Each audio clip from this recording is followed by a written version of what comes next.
العليم من الشيطان اللعين الرجيم.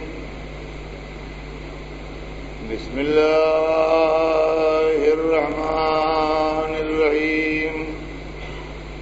الحمد لله رب العالمين، والصلاة والسلام على سيدنا وشفيعنا أبي القاسم محمد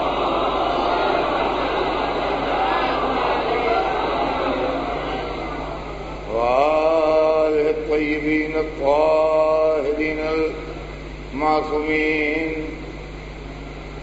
ولعنة الله على أعدائهم أجمعين من يومنا هذا إلى يوم الدين. أما بعد، فقد قال الله سبحانه تبارك وتعالى في كتابه المبين وهو أصدق الصادقين: إن الدين عند الله الإسلام. صلوات محمد.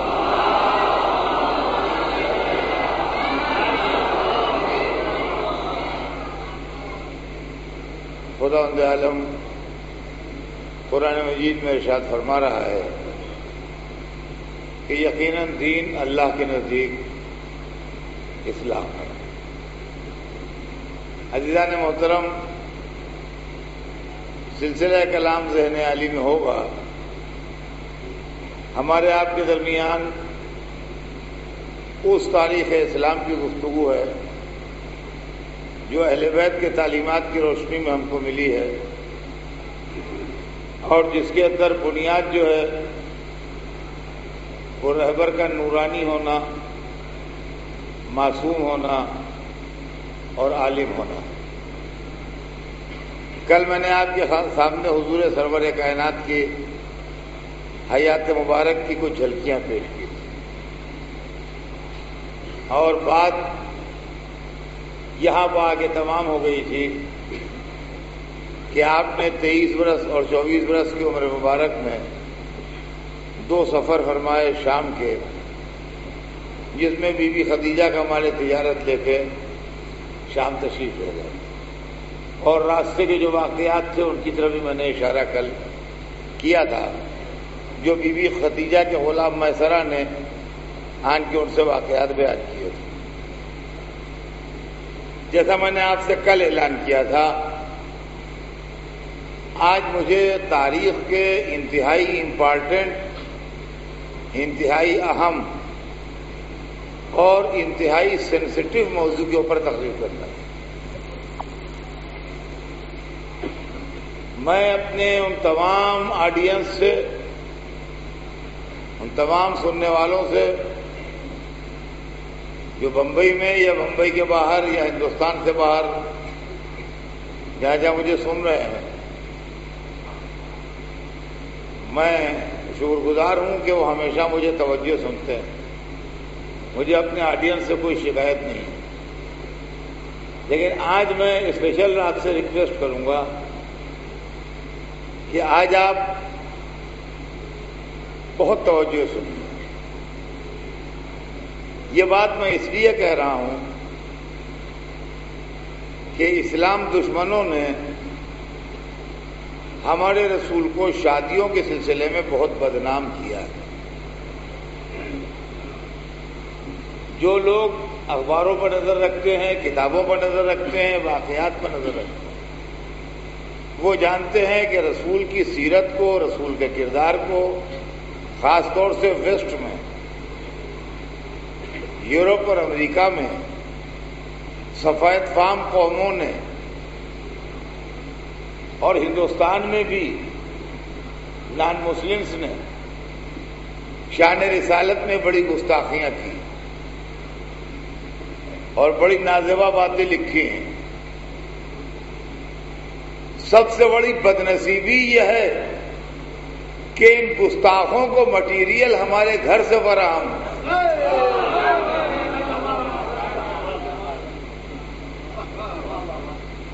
لہذا میں آپ سے آپ کی عقیدت، آپ کی محبت اور آپ کا جو اپنے رسول پر ایمان ہے اس کے حوالے سے کہوں گا کہ آپ پوری توجہ کے ساتھ میری بات سنیے۔ جب حضور دوسرے سفر سے شام سے پلٹ کے آئے تو ایک دن بی بی خدیجہ کی ایک سہیلی جن کا نام نفیسہ تھا رسول اللہ سے راستے میں ملی اور انہوں نے رسول سے یہ سوال کیا کہ آپ شادی کیوں نہیں کرتے؟ چھوٹا سوال، اکثر عورتیں پوچھ لیتے ہیں شادی کب ہوگی کیا ہوگا، ان کا آپ شادی کیوں نہیں کرتے؟ رسول نے ان کو مختصر جواب دیا کہ میرے حالات ابھی ایسے نہیں ہیں۔ یہ وقت وہ ہے جب حضور کی عمر شریف 25 سال ہے۔ فرمایا میرے حالات ایسے نہیں ہیں۔ ظاہر ایک چھوٹا سا جواب تھا، دے دیا۔ اس پر انہوں نے سوال کیا کہ آپ شادی کریں گے نہیں، یا اگر کوئی شریف باعزت خاتون آپ سے شادی کرنا چاہے تو آپ تیار ہو جائیں گے؟ تو آپ نے فرمایا کہ نہیں، ایسی تو کوئی بات نہیں ہے کہ میں شادی کروں گا نہیں، ایسا تو میرا کوئی ارادہ نہیں ہے کہ میں شادی کروں ہی نہیں۔ البتہ تم نے جو یہ بات کہی کہ کوئی شریف اور باعزت خاتون اگر شادی تیار ہو تو اس سے تمہاری مراد کیا ہے؟ تو انہوں نے کہا کہ میں مثلاً خدیجہ، یہ نفیسہ نے کہا، جب انہوں نے کہا کہ یہ جو تم نے کہا کہ شریف و باعزت خاتون، تو شریف و باعزت تو سینکڑوں خاتون ہیں شہر میں، کوئی ایک تھوڑی ہے۔ تو ان کا کہ مثلاً، تو ان کا مثلاً خدیجہ۔ تو اس پر حضور نے کہا کیا وہ راضی ہو جائیں گی؟ تو نفیسہ نے ان کی طرف سے تو کچھ نہیں کہا، اپنی طرف سے کہا کہ میرا خیال ہے کہ راضی ہو جائیں گے، میرا خیال ہے کہ وہ راضی ہو جائیں گے۔ یہ بات ختم ہو گئی۔ رات کو جب رسول گھر پر گئے تو پورا واقعہ اپنے چچا ابو طالب سے سنایا۔ ابو طالب نے بھتیجے کی زبانی پورا قصہ سنا، کچھ بولے نہیں، نہ ہاں کہا نہ نہیں کہا، سن کے چپ ہو رہے۔ عزیزان گرامی، میں آپ کی توجہ یہیں سے چاہوں گا، تاریخ نے بی بی خدیجہ کے ساتھ انصاف نہیں کیا ہے، اور تاریخ کے اندر دو آدمی جنہوں نے اسلام کی بڑی عظیم خدمت کی ہے، مظلوم تاریخ گزرے ہیں۔ ثابت کرنا میرا کام ہے، اور تاریخ کی دھاندلی، تاریخ کسی کے رشتہ دار نہیں ہے جو کہ صاحب تاریخ کی طرف سے لڑنے آ جائے کہ میں نے آپ کے رشتہ دار کو کہہ دیا، یا میں نے آپ کے رہبر کو کہہ دیا، یا میں نے آپ کے بزرگ دین کو کہہ دیا۔ تاریخ نہ کسی کی بزرگ دین ہے، نہ کسی کی رشتہ دار ہے، نہ کسی کی رہبر ہے۔ ثبوت پیش کرنا میرا کام ہے، کنٹراڈکٹ کرنا آپ کا کام ہے۔ تاریخ نے دو شخصیتوں کے ساتھ ناانصافی کی ہے، ایک ابو طالب کے ساتھ، ایک خدیجہ کے ساتھ۔ خدیجہ اور ابو طالب دونوں کے ساتھ تاریخ نے ناانصافی کی ہے، اور ہمیں یہ بھی معلوم ہے کہ یہ ناانصافی کیوں ہوئی ہے۔ ابو طالب کی تاریخ اس لیے دشمن ہے کہ علی کے باپ تھے، خدیجہ کی اس لیے دشمن ہے کہ فاطمہ کی ماں تھی۔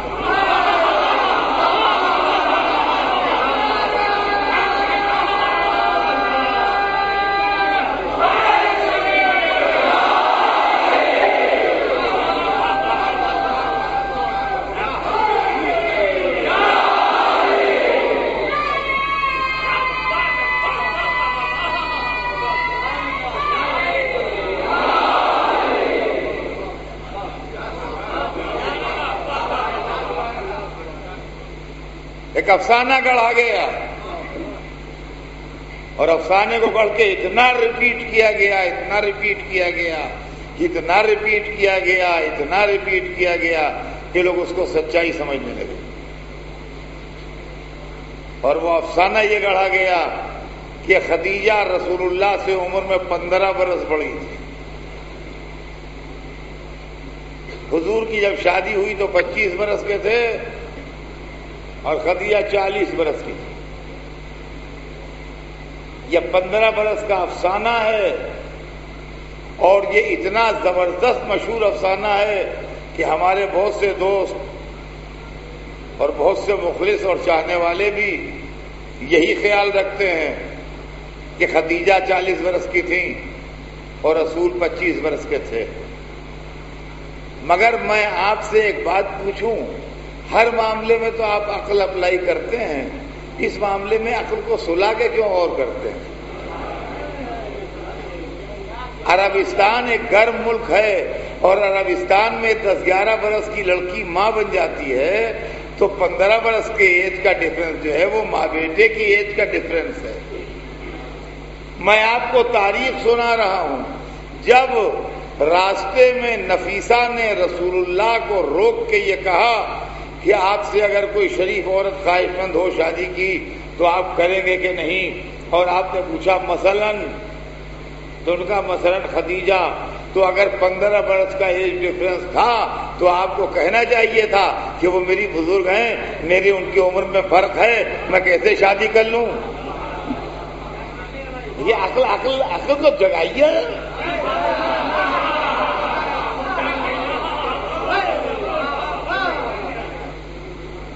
اچھا ٹھیک ہے، وہ ینگ آدمی تھے، جوان آدمی تھے، 25 برس قسم کے تھے، نہیں انہوں نے کچھ کہا، سن کے چلے آئے۔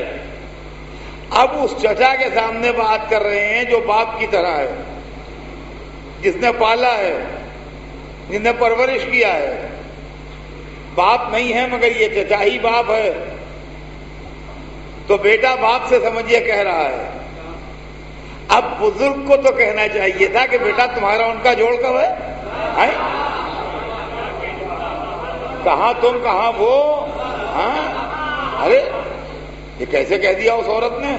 غلط کہا، بالکل کوئی تمہارا جوڑ ہی نہیں ہے، ہم اچھی جگہ کہیں تمہاری شادی تمہارے جہاں میچ ہوگا وہاں کریں گے۔ وہ بھی کچھ نہیں کہتے، انہوں نے سنا اور سن کے چپ ہو رہے، اچھی بری موافقت مخالفت وہ کچھ بولے ہی نہیں۔ دوسرے دن کا سویرا ہوا، وہ اندر گئے جہاں خواتین رہتی ہیں گھر میں، مردانہ حصہ اکثر گھروں میں باہر ہوتا ہے۔ اب وہ اندر گئے گھر میں، وہاں انہوں نے اپنی چھوٹی بہن کو بلایا، اور چھوٹی بہن جناب صفیہ بنت عبد المطلب، حضرت عبد المطلب کی صاحبزادی، جناب ابو طالب کی بہن، رسول اللہ کی پھوپھی، انہوں نے اپنی بہن کو بلایا چھوٹی، اور پورا واقعہ جو رسول اللہ نے اپنے چچا کو سنایا تھا وہ بہن کو سنایا کہ بہن ہمارے بھتیجے کو کل نفیسہ ملی تھی، انہوں نے یہ باتیں کی، تو بھتیجے نے یہ جواب دیا، تو تم ایسا کرو کہ تم خدیجہ کے پاس چلی جاؤ خود، اور ان سے جا کے یہ پوچھو کہ اگر ہم پیغام دیں گے تو وہ انکار تو نہیں کریں گی، اس لیے کہ بڑے گھرانوں میں پیغام کے بعد انکار ہونا انسلٹ ہے۔ بڑے گھرانوں میں پیغام کے بعد انکار ہونا انسلٹ ہے، تو وہ کسی کنیز کو، کسی معمولی درجے کی عورت کو نہیں بھیج رہے ہیں، وہ اپنی بہن کو بھیج رہے ہیں، عبد المطلب کی صاحبزادی کو، کہ تم جا کے پوچھو کہ اگر ہم کہیں تو انکار تو نہیں کر دیں گی۔ اب یہاں پر میں آپ سے بھی مخاطب ہوں اور اپنی بہنوں بیٹیوں سے بھی خطاب ہے میرا، جو میری آواز ادھر بیٹھ کے سن رہی ہیں، کہ مردوں کو ایج کے سلسلے میں زیادہ پرواہ نہیں ہوتی ہے۔ کوئی سال بھر بڑا ہے کہ کوئی سال بھر چھوٹا ہے، کوئی کیا ایج ہے کیا نہیں ہے، مردوں کو زیادہ پرواہ نہیں ہوتی، کچھ ان کا نیچر اللہ نے ایسا بنایا ہے کہ وہ ایج کے سلسلے میں کچھ زیادہ توجہ نہیں کرتے ہیں، مگر خواتین جو ہیں وہ ایج کے سلسلے میں بڑی سینسٹیو ہوتی ہیں، اور وہ ایک ایک مہینہ ایک ایک سال ایج کا جو ہے وہ گنتی ہیں۔ اگر 15 برس کا ڈفرنس ہوتا، رسول بھول گئے تھے، ابو طالب نے توجہ نہیں کی تھی، تو کم از کم بی بی صفیہ تو کہتی بھائی صاحب کیا کر رہے ہیں آپ؟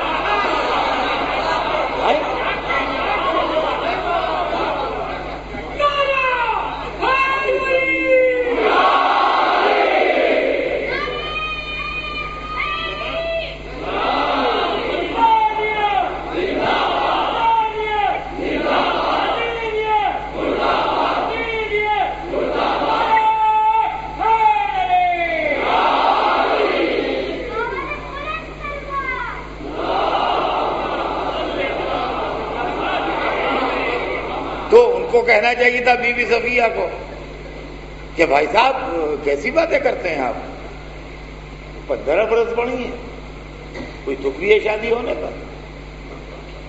وہ چپ رہیں، جا کے وہ پوچھا انہوں نے، وہ گئیں اور جا کے بی بی خدیجہ سے پوچھا کہ ہم لوگ اگر اپنے بھتیجے کا پیغام تمہارے ساتھ دیں تو تم انکار تو نہیں کر دو گی؟ یہاں پر تاریخ لکھتی ہے کہ خدیجہ کے پیغام آتے تھے مگر خدیجہ انکار کر دیتی تھی۔ دیکھیے یہاں پر تاریخ لکھتی ہے کہ خدیجہ کے پیغام آتے تھے مگر خدیجہ انکار کر دیتی تھی، اور یہ انکار کر دیتی تھی کا ریزن عالم اسلام میں کوئی نہیں بتائے گا سوائے ہمارے۔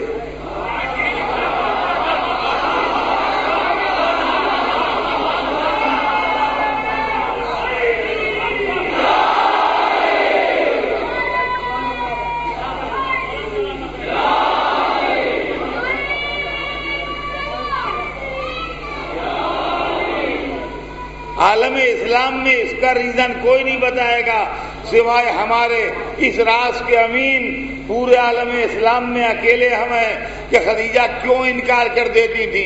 خدیجہ زوجہ رسول ہونے والی تھی، مادر فاطمہ ہونے والی تھی، سلسلہ امامت کی دادی ہونے والی تھی، وہ اسی ملت پر تھی جس ملت پر ابو طالب تھے، عبد المطلب تھے، رسول کے خاندان والے تھے۔ کافروں کے پیغام آتے تھے، انکار کر دیتے تھے۔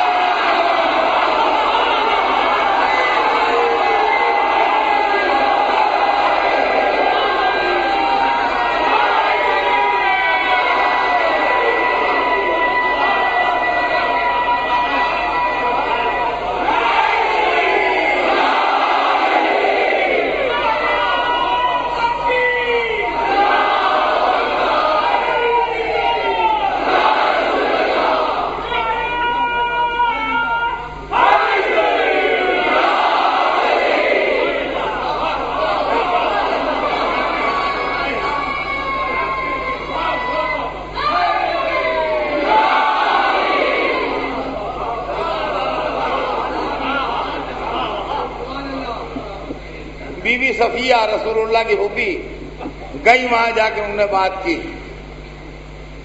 اور ان سے پوچھا کہ اگر ہم لوگ اپنے بھتیجے کا پیغام دیں تم انکار تو نہیں کرو گی؟ تو اس پر انہوں نے کہا کہ نہیں، اگر آپ لوگ اپنے بھتیجے کا پیغام دیتے ہیں تو میں انکار نہیں کروں گا۔ چنانچہ حضرت ابو طالب نے پیغام دیا، اور اب 2 جملوں میں یہ بھی سن لیجئے کہ بی بی خدیجہ کی ایج کتنی تھی، اس لیے کہ اس سے تو میں نے انکار کر دیا کہ وہ 40 برس کی نہیں تھی، لیکن اپنے آڈینس کو یہ تو بتانا ہی پڑے گا کہ پھر کتنی تھی۔ تو طبقات ابن سعد کتاب کا نام ہے، میں حوالے نہیں دیتا ہوں، لیکن یہ معاملہ چونکہ ذرا ویسا ہے اس لیے میں حوالہ دے رہا ہوں۔ طبقات ابن سعد کتاب کا نام ہے، یہ کتاب بڑی اتھینٹک مانی گئی ہے مسلمانوں میں۔ طبقات ابن سعد والے نے عمر لکھی، وہ لکھتا ہے کہ جس سال کعبے پر ہاتھیوں کا حملہ ہوا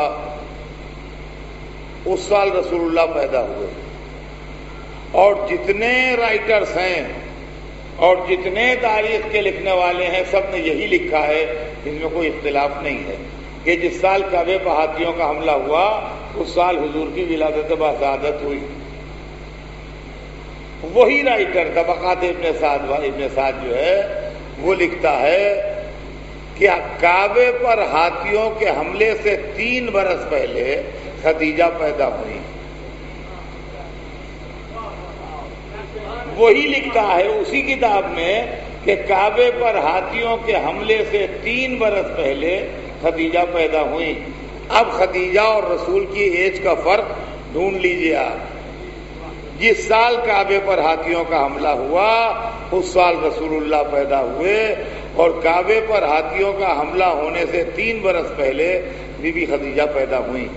اس طرح بی بی خدیجہ کی ایج رسول اللہ کی ایج سے 3 برس زیادہ تھی۔ تو جب حضور کی عمر مبارک 25 سال کی ہوگی تو بی بی خدیجہ کی عمر مبارک 28 سال کی ہوگی۔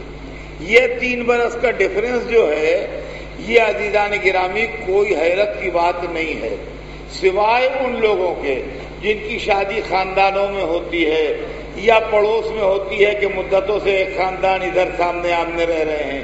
اس کے علاوہ اجنبیوں میں جو شادیاں ہوتی ہیں تو نہ لڑکی کے ماتھے پر ایج لکھی ہوتی ہے نہ لڑکے کے ماتھے پر ایج لکھی ہوتی ہے۔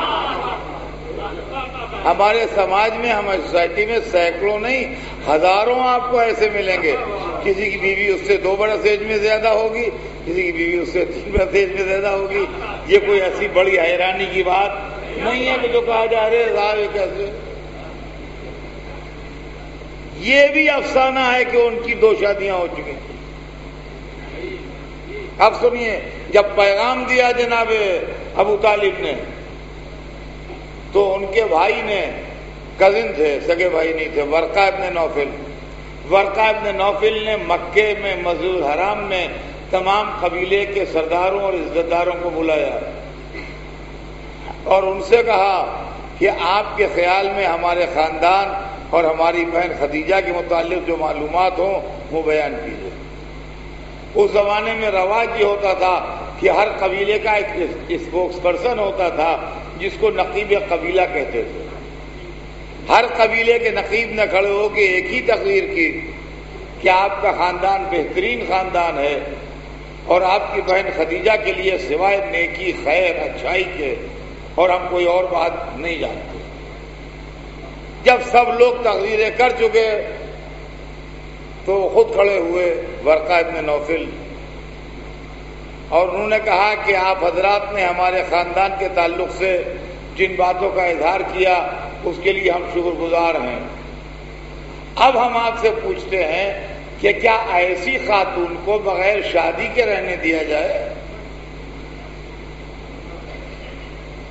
دیکھیے، غور کیجیے گا۔ اب وہ پوچھتے ہیں، وہ کہتے ہیں کہ اب ہم آپ سے یہ پوچھتے ہیں کہ کیا ایسی خاتون کو بغیر شادی کے رہنے دیا جائے؟ تو سارا مجمع کہتا ہے نہیں نہیں نہیں، بالکل نہیں، بالکل نہیں، ان کی شادی ہونے چاہیے۔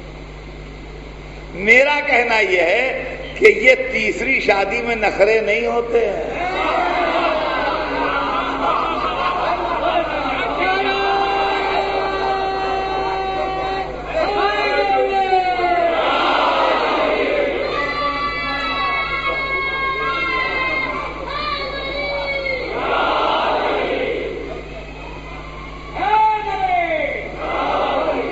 جب سارے مجمع نے کہا کہ نہیں نہیں نہیں نہیں، تو اس وقت وہ کھڑے ہوئے کہا کہ چنانچہ ہم لوگوں نے طے کیا ہے کہ بنی ہاشم کے نوجوان حضرت عبداللہ کے بیٹے، عبد المطلب کے پوتے اور سرکار کا نام نامی لیا تو ان کے ساتھ ان کا عہد کیا جائے۔ اور جب نام نامی لیا سرکار کا اور یہ اعلان کیا تو ہر طرف سے مبارک سلامت کا شور ہونے لگا۔ بہت عمدہ رشتہ ہے، بہترین رشتہ ہے، لاجواب رشتہ ہے، بہترین میچ ہے، بہترین رشتہ ہے۔ ہر طرف سے واہ واہ و تعریف ہونے لگی اور جتنے آئے تھے سب نے دل کھول کے تعریف کی، اس لیے کہ ابھی اسلام آیا نہیں تھا، کوئی مخالفت ہوئی نہیں جو اس وقت، لہذا ہر ایک نے دل کھول کے تعریف کی۔ میں پھر آپ کو یاد دلاتا ہوں کہ تاریخ لکھتی ہے کہ خدیجہ انکار کر دیتی تھی۔ اگر 15 برس کا ایج ڈفرنس ہوتا تو کوئی بڈھا تھا جلا ہوا عرب بولتا۔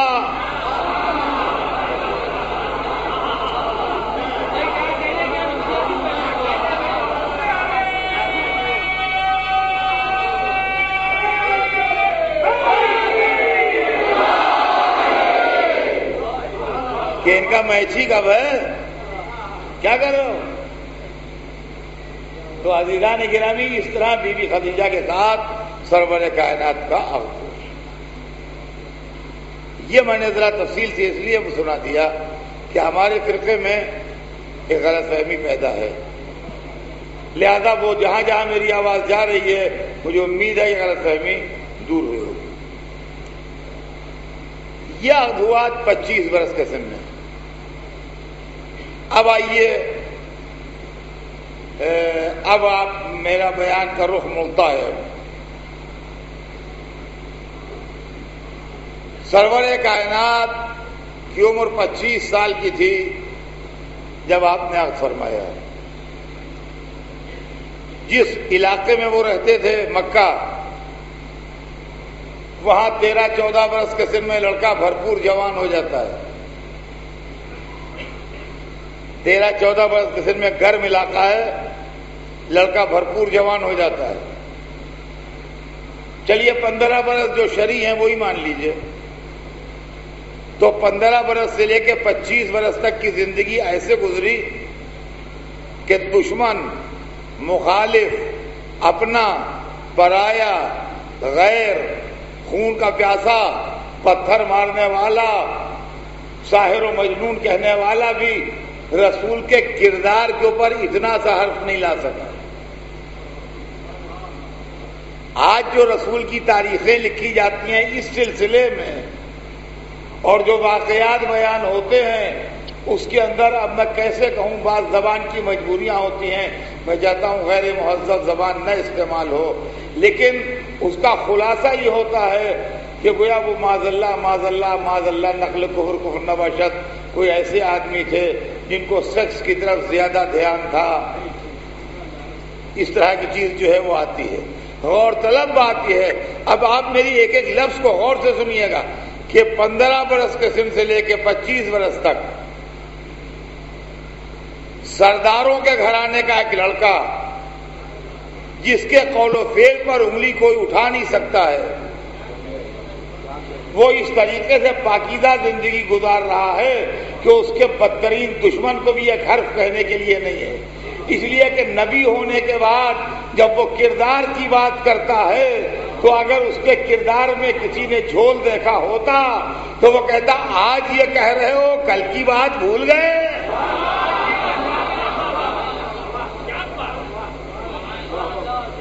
اور اس کے بعد جو لوگ اس ٹائپ کے ہوتے ہیں، اب میں زیادہ ڈیٹیل نہیں بیان کر سکتا، مجمع سمجھدار ہے، ہر چیز سمجھتا ہے، جو لوگ اس ٹائپ کے ہوتے ہیں جن کو شادیوں کا شوق ہوتا ہے، کئی بیویاں رکھنے کا شوق ہوتا ہے، اور عربوں میں تو اور عام تھا، عربوں میں تو آج بھی ہے اور کل بھی تھا، سب تھا، کچھ جغرافیکل سچویشنز بھی ہوتی ہیں، کچھ ہوتا ہے، بہرحال جو بھی ہو۔ 25 سال 10 مہینے اس طرح اس بیوی کے ساتھ زندگی گزاری کہ کبھی دہنے بائیں دیکھا ہی نہیں، یہاں تک کہ عمر مبارک 51 سال ہو گئی۔ عزیزان گرامی، انصاف سے بتائیے، وہ لوگ کہ جن کا رجحان سیکس کی طرف ہوتا ہے اور وہ لوگ جو جن سے مخالف کی طرف زیادہ لگاؤ رکھتے ہیں، کیا 51 سال کی عمر تک پرسکون رہنا ان کے لیے ممکن ہے؟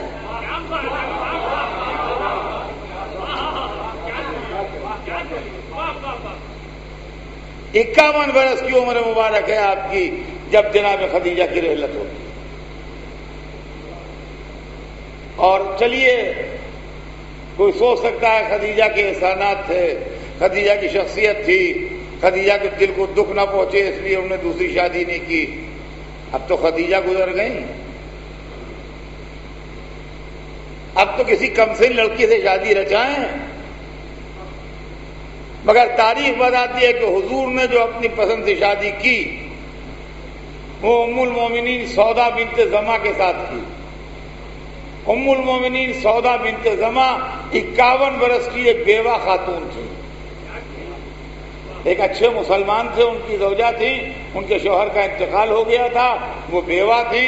رسول اللہ نے 51 برس کی ایک بیوہ خاتون سے 51 برس کی عمر میں شادی کی، اور یہ شادی اس اعلان کے ساتھ کی کہ میں کسی دنیاوی مقصد سے یہ شادی نہیں کر رہا ہوں، چونکہ گھر کا نظام عورت کے بغیر نہیں چلتا، اس لیے میں یہ رشتہ کر رہا ہوں.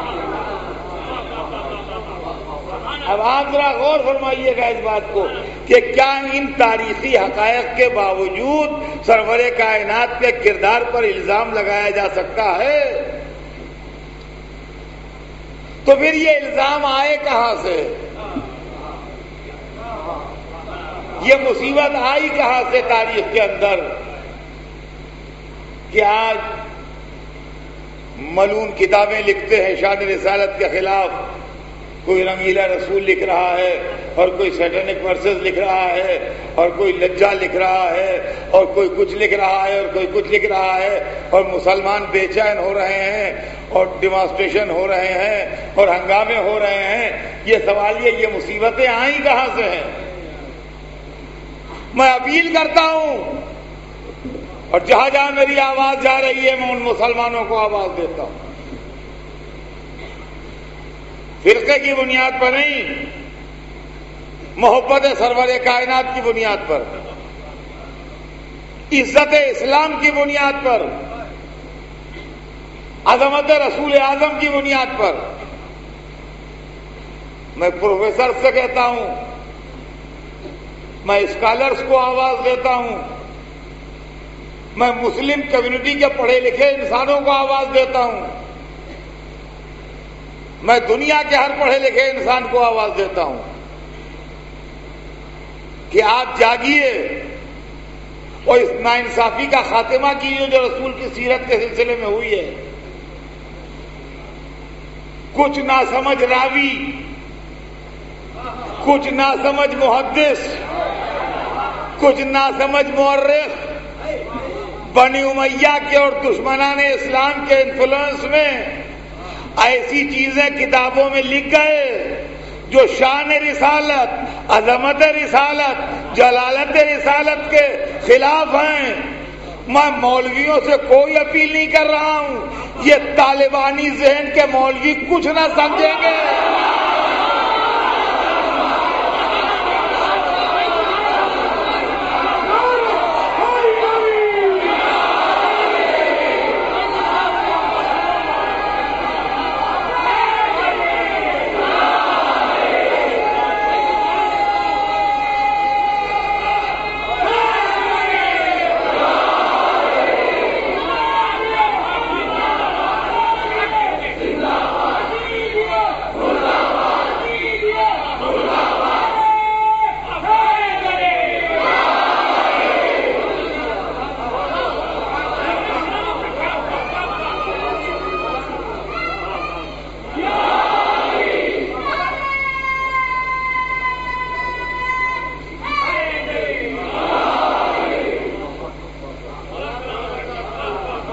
میرا کچھ کہنا نہیں ہے، انہی کا تو کیا دھرا ہے سب جو اسلام بھگت رہا ہے. لیکن میں صاحبان فکر سے، سمجھداروں سے، انٹلیکچوئل سے، ہائیلی کوالیفائڈ لوگوں سے، ڈاکٹرز سے، انجینئر سے، پروفیسر سے، ماہرین قانون سے،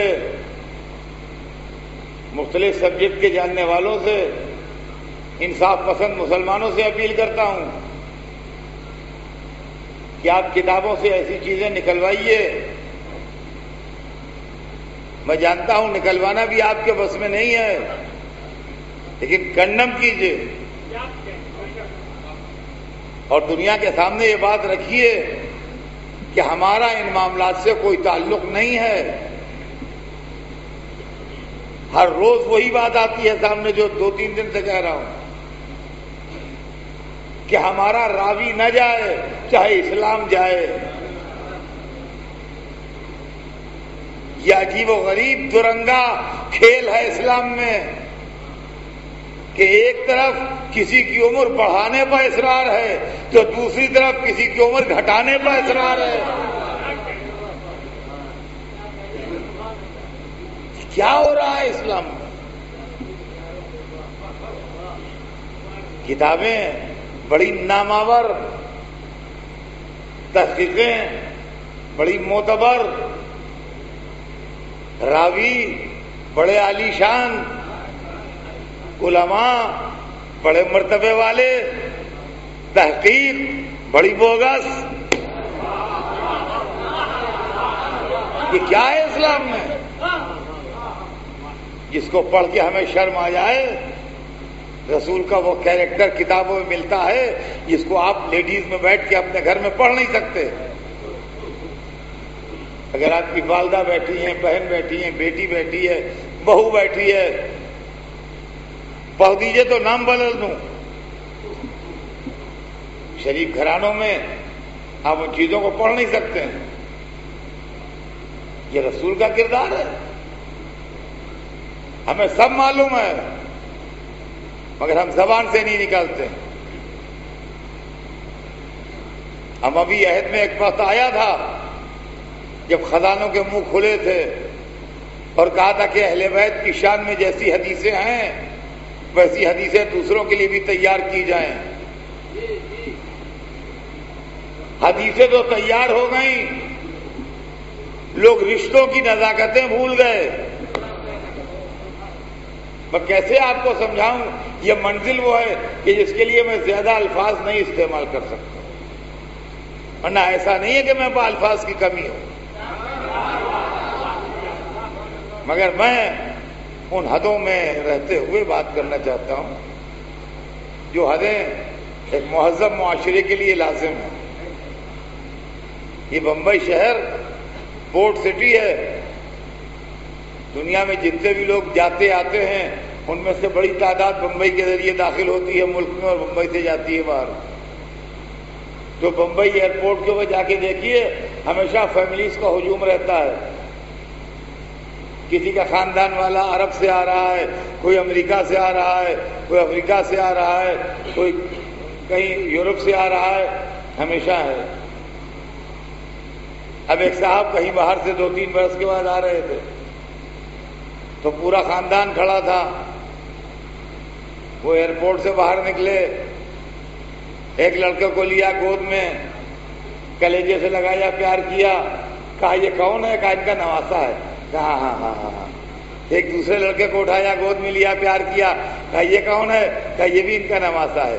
ایک جوان لڑکی کھڑی تھی، مجمع عام میں سب کے وہ آن کے چمٹ گئی. کہا یہ کون ہے؟ کہا ان کی بیٹی ہے. 3 برس کے بعد باپ کو دیکھ رہی ہے. سوسائٹی اور تہذیب کے دامن پر کہیں پہ شکن نہیں ہے. ایک جوان لڑکا آن کے ان کے کلیجے سے لگ گیا، لپٹ گیا. انہوں نے جلدی سے بڑھ کے کلیجے سے لگایا. ان کا یہ کون ہے؟ کہا ان کا داماد ہے. ایک خاتون کونے میں الگ کھڑی ہیں، مگر بہتر ہے کہ وہ الگ ہی کھڑی رہیں ورنہ دامن تہذیب پارا پارا ہو جائے گا.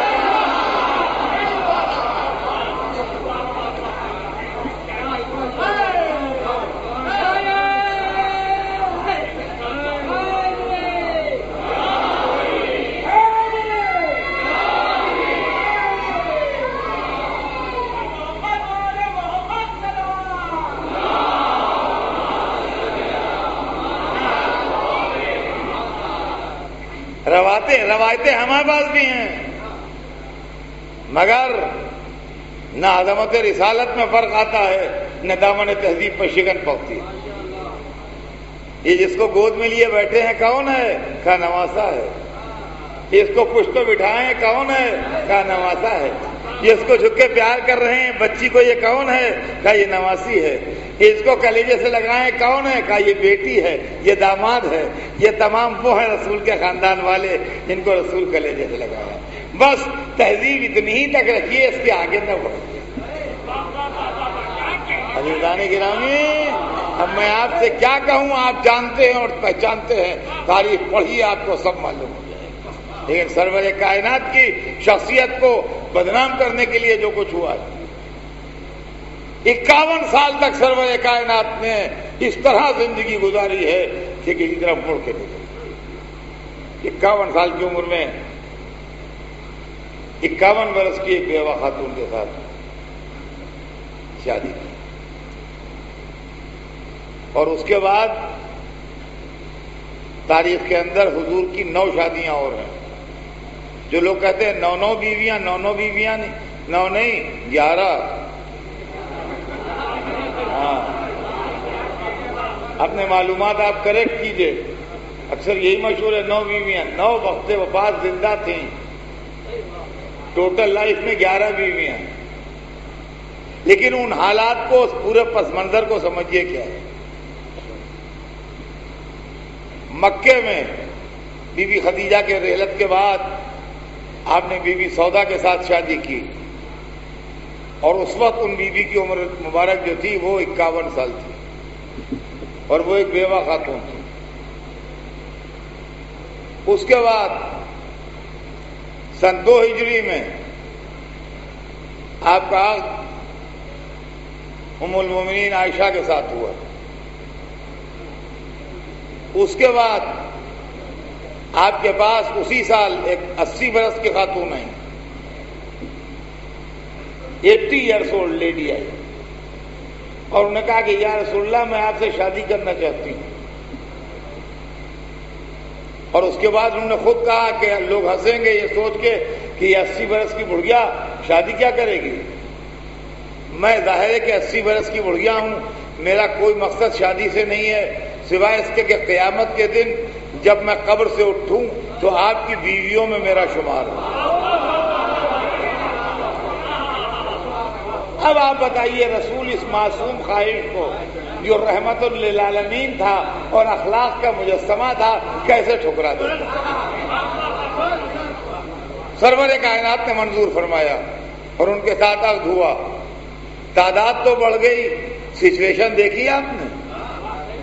چنانچہ ان بیوی کا نام زینب تھا، اور یہ فقیروں کو اور غریبوں کو بہت پیسے بانٹتی تھی، لہذا زینب ام المساکین کہلاتی تھی۔ ان کا نام زینب ام المساکین تھا۔ ام المساکین اس لیے کہلاتی نہیں کہ مسکینوں غریبوں کو داد دہش فرماتی تھی۔ اور وہی ہوا کہ شادی ہونے کے 10ویں مہینے ان کی رحلت ہو گئی، اور سرور کائنات نے اپنے ہاتھوں انہیں اسی جنت البقیع میں، جہاں لوگ زیارت کو جاتے ہیں، دفن کر دیا۔ یہ تھی جناب زینب، یہ ایک شادی ہوئی۔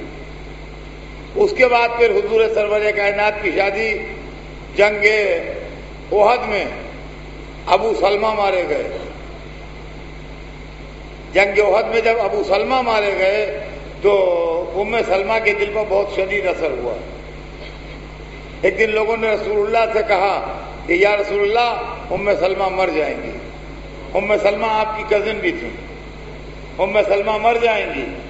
تو کہا کیوں؟ کہا ان کو اپنے شوہر کا بڑا غم ہے جو جنگ احد میں مار دیے گئے۔ آپ نے ام سلمہ کو عقد کا پیغام دیا۔ ام سلمہ نے کہا کہ یا رسول اللہ میرے بچے ہیں، آپ کے لیے میں زحمت کا سبب بنوں گی۔ اس پر رسول اللہ نے فرمایا کہ ان کا بھی اللہ ہے، اور اس طریقے سے ام سلمہ کے ساتھ عقد ہوا سرور کائنات۔ ایک بیوہ خاتون تھی، سن رسیدہ خاتون تھی، بچوں والی خاتون تھی۔ ان شادیوں میں آپ وہ چیز تلاش نہ کیجئے جو عام طور سے شادیوں میں ہوتی ہے۔ اور اس کی اتنی خوشی ہوئی کہ وہ زندہ رہیں، اور پھر بعد واقعہ کربلا تک وہ زندہ رہیں۔ اس کے بعد حبش کو ہجرت کر کے ابو سفیان کی بیٹی گئی تھی ام حبیبہ، ان کا شوہر مسلمان ہو گیا تھا، وہاں جا کے وہ کرسچین ہو گیا۔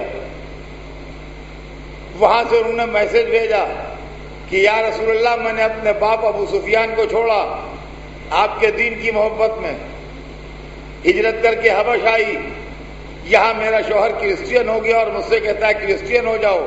اب میں کرسچین ہونے پر تیار نہیں، تو مجھ کو چھوڑ کے وہ چلا گیا۔ اب میں اس پردیس میں اکیلی ہوں، میں کیا کروں؟ رسول اللہ نے ان کو بلایا اور ان کے ساتھ عقد فرمایا. یہ سیاسی نقطۂ نظر سے بہت اہم تھا.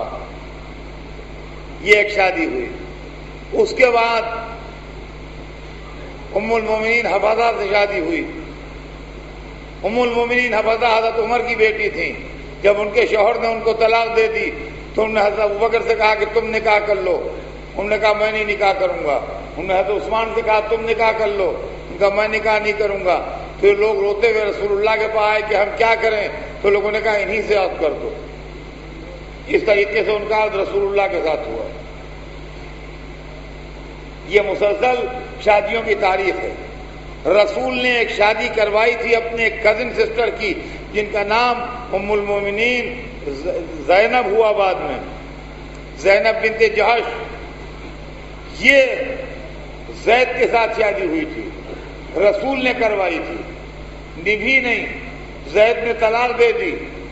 ادھر لوگوں نے پروپیگنڈا کرنا شروع کیا تھا کہ زید محمد کے بیٹے ہیں. اس کو کنٹراڈکٹ بھی کرنا تھا تو قرآن میں آیت آئی وما محمد ابا احد من رجالکم ولکن رسول اللہ خاتم النبیین. محمد تمہارے مردوں میں کسی کے باپ نہیں ہے، وہ رسول اللہ ہیں، وہ خاتم النبیین ہیں. اور دوسرے حکم ہوا کہ تم زینب سے شادی کرو، اس لیے کہ بیٹے کی بیوی سے شادی نہیں ہو سکتی. تم شادی کر کے ثابت کرو کہ زید تمہارے بیٹے نہیں ہیں. اس طریقے سے رسول اللہ نے ام المومنین زینب بنت جحش سے شادی کی. اس کے بعد غزوہ خیبر ہوا. غزوہ خیبر میں جب صفیہ بنت حیی اخطب لائی گئی رسول اللہ کے سامنے تو دیکھا چہرے کا رنگ اڑا ہوا ہے. کہا کیا بات ہے؟ کہا ادھر سے لائیں، ادھر بھائی کی میت پڑی تھی. تو بلال سے کہا کہ تمہارا کتنا سخت دل ہے. اور اس کے بعد کہا کہ یہ سردار کی بیٹی ہے، سردار کی بہن ہے، اس کو عام لوگوں سے الگ کر کے بٹھاؤ. وہ عام سے لوگوں سے الگ بٹھائی گئیں.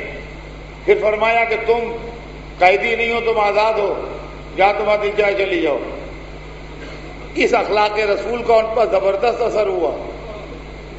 تھوڑے دنوں بعد انہوں نے پیغام بھیجا کہ آپ نے کہا تھا کہ میں سردار کی بیٹی ہوں، سردار کی بہن ہوں. کہا ہاں میں نے کہا تھا، مجھے یاد ہے، آج بھی کہتا ہوں. کہا کہ میں مسلمان ہو گئی ہوں، اسلام لے آئی ہوں. اب میرا دل چاہتا ہے کہ حالت اسلام میں سردار کی زوجہ بن کے رہوں، لہذا یا رسول اللہ مجھ سے شادی کر لیجئے. تو آپ نے ام المومنین صفیہ کے ساتھ شادی کی. پھر ایک عقد آپ کا ام المومنین جویریہ کے ساتھ ہوا جس سے پورا بنی مصطلق کا قبیلہ جو ہے وہ قبضے میں آیا. دوسرا آخری عقد ام المومنین میمونہ کے ساتھ ہوا اور اس سے بھی بہت بڑا اسلام کو فائدہ پہنچا. عزیزان گرامی، یہ وہ شادیاں تھیں کہ جو سرور کائنات نے اپنی زندگی میں کی. اور یہ سب شادیاں جو ہیں یہ زندگی کے آخری 11 برس میں ہوئی ہیں. اور ان تمام شادیوں میں جو 11 شادیاں ہیں ان میں 10 شادیوں کے سلسلے میں ہمیں کوئی ایسا واقعہ نہیں ملتا ہے جس سے دامن تہذیب پر شکن پڑے. ہم ان تمام روایتوں کو صحیح نہیں مانتے جو سرور کائنات اور ایک مخصوص ام المومنین کے ساتھ مخصوص کر کے لکھی گئی ہیں، بلکہ یہ دشمنان اسلام کی سازش ہے. ورنہ سرور کائنات نے اپنی زندگی میں اپنا اخلاق، اپنی سیرت، اپنا کردار دنیا کے سامنے جو پیش کیا ہے اس کے اندر ہزاروں معجزات سیرت رسول میں ایک معجزہ یہ بھی ہے کہ مختلف قبیلوں، مختلف علاقوں، مختلف مزاجوں کی عورتوں کے ساتھ اس طرح زندگی گزاری کہ کسی کو نہ شکوے کا موقع ملا نہ شکایت کا موقع ملا. صلوات بھیج دیں محمد.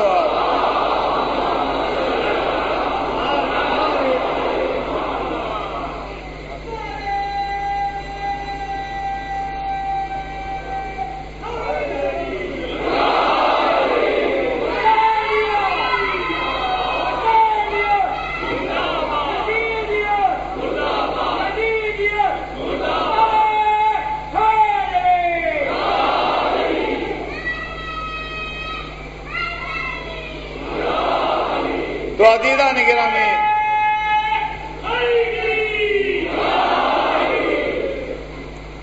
کی خدمت میں یہ عرض کر رہا تھا کہ اب وقت آ گیا ہے اور موقع ہے کہ ان تمام چیزوں کو جن سے دامن رسالت میں دھبا آتا ہے، جسے شان رسالت مجروح ہوتی ہے، جس سے رسول کی بزرگی، جلالت شان اور رتبے میں فرق آتا ہے، وہ عالم اسلام اس کو کنڈم کرے۔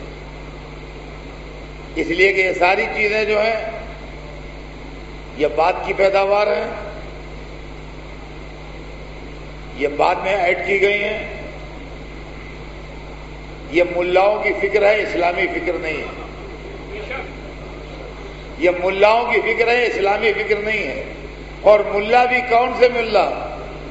جن کا ذہن ہر وقت ایک مخصوص دائرے میں گھومتا رہتا ہے اور اس کے آگے پیچھے سوچنے کی ان کو فکر نہیں ہوتی۔ وہ جن کو ہر وقت ایک ہی فکر ہو، آج جو کچھ ہم اپنی آنکھوں سے دیکھ رہے ہیں کیا یہ اسلامی ہے؟ اسکولوں کو اڑا دینا، بے گناہوں کو مار ڈالنا، عورتوں کو پڑھنے نہ دینا، یہ اسلامی ہے؟ تو آج جو لوگ ہمارے سامنے ہیں ان کو تو ہم کنڈم کر دیتے ہیں کہ یہ غلط ہیں، اور اگر 1200 برس پہلے ہیں تو اس قابل ہیں کہ چومے چاٹے جائیں، بڑا احترام ہو۔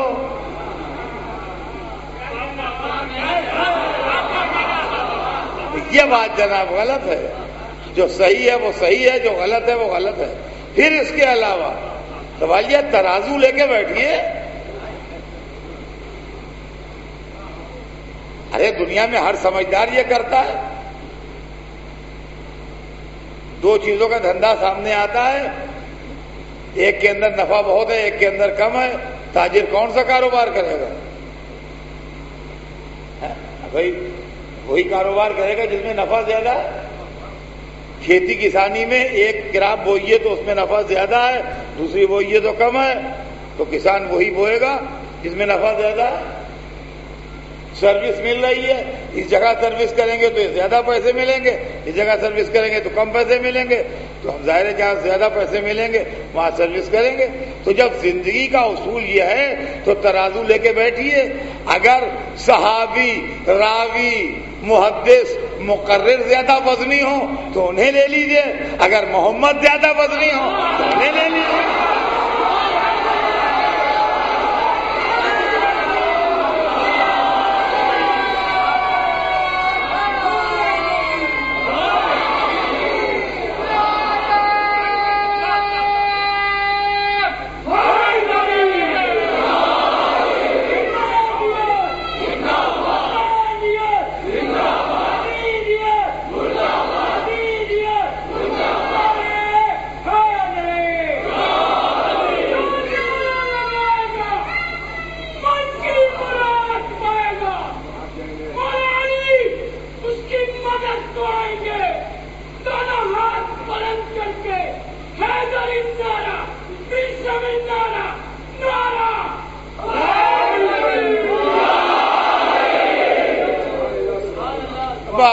گرامی بات کل آگے بڑھے گی۔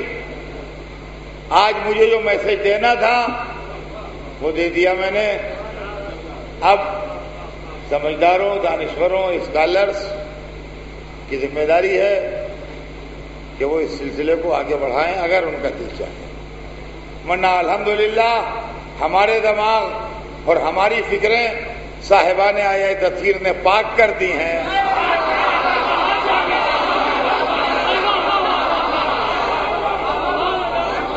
لہذا ہمارے دماغ میں اس طرح کی کوئی بات نہیں ہے۔ در اہل بیت پڑھانے کا فائدہ یہی ہے کہ الحمدللہ اس طرح کی کوئی بات ذہن کو پراگندہ نہیں کرتی۔ تاریخیں گزر رہی ہیں، حسین کا فیض اسلام کی تاریخ کو فائدہ پہنچا رہا ہے۔ آج چھٹی رات آ گئی اور عزیزان گرامی، آج کی رات وہ رات ہے جس میں ہم شہزادی زینب کو ان کے بیٹوں کا پرسہ دیں۔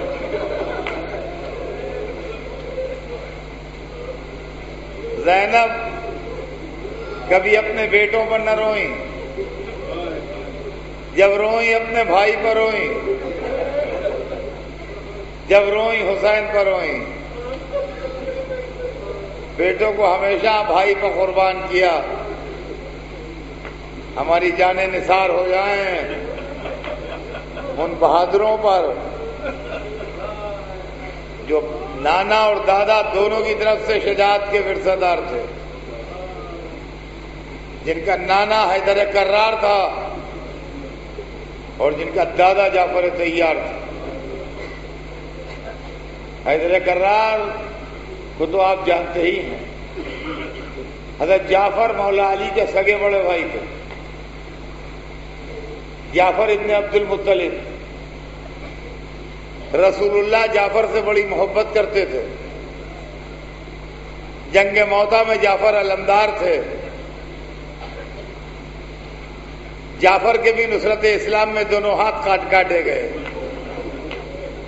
اور جعفر کی شہادت کے سلسلے میں ایک بات اور بھی سنا دوں بچوں کو کہ جب میدان جنگ میں جعفر کی لاش ملی ہے تو سینے کے اوپر بہت سے زخم ایسے ملے کہ ہر ایک زخم موت کے لیے کافی تھا۔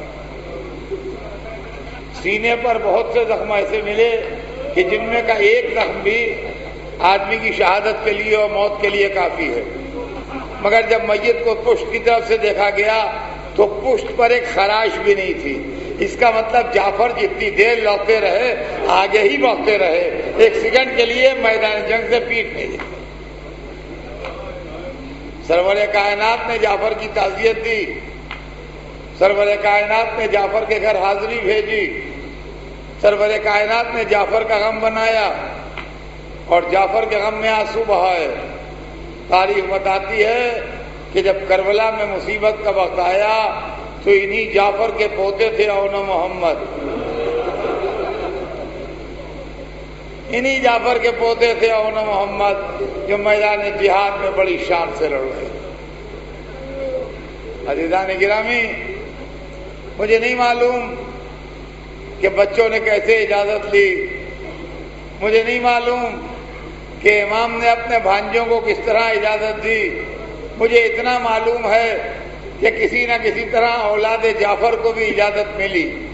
پہلے اولاد عقیل کام آئی، جب اولاد عقیل شہید ہو گئی تو اولاد جعفر نے میدان جہاد کا رخ کیا۔ میں اپنی طرف سے کچھ نہیں کہتا، لیکن میں اتنا ضرور کہوں گا کہ جن بچوں کی ماں زینب ہو،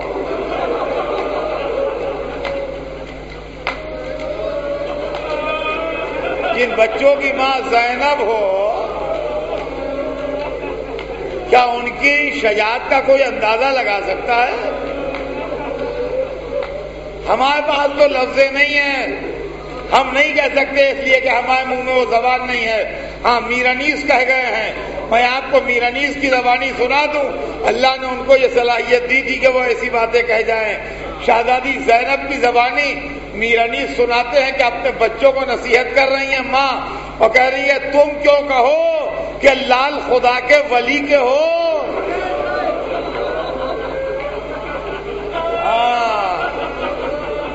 جہاں جہاں آواز جا رہی ہے میرانیس کی بحث سن لیجئے۔ میر صاحب فرماتے ہیں کہ جناب زینب بچوں کو سمجھا رہی ہیں کہ تم کیوں کہو کہ لال خدا کے ولی کے ہو، فوجیں پکارے خود کے نواسے علی کے ہو۔ ہاں، وہ میدان میں لڑ رہے تھے، وہ علی کے نواسے تھے، وہ جعفر کے پوتے تھے۔ لڑتے لڑتے ایک مرتبہ زخموں سے چور ہوئے، گھوڑے پر ڈگمگائے، ایک کو لینے عباس بڑھے، ایک کو لینے حسین بڑھے، سیدہ کے لال زینب کے بیٹوں کے لاشیں لے آئے، فاطمہ کے لال کی میت کوئی نہ لایا۔ واہ محمد